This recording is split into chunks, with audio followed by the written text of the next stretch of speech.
Welcome to the Genius Factory. Enjoy the video. In this video, I will explain how to open your Jetta key. First, determine if you have a flip key or a standard remote. For flip keys, press the small button to release the metal blade. For both types, you will then need to locate the seam where the two halves of the fob meet. This initial step is crucial for safely proceeding to the next stage of opening your key. Now that the key blade is out, or if you have a standard remote, it is time to separate the fob's halves.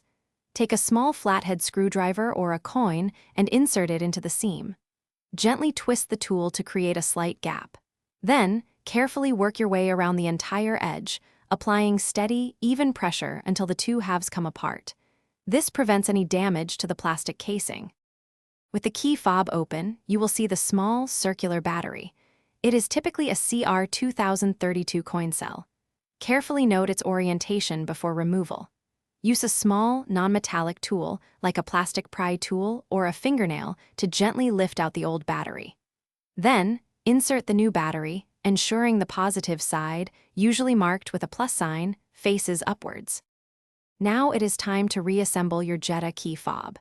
Carefully align the two halves, ensuring all internal components are correctly seated.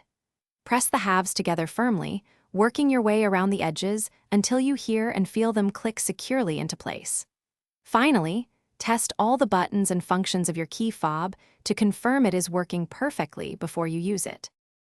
Thanks for watching. If you found this helpful, don't forget to like and subscribe.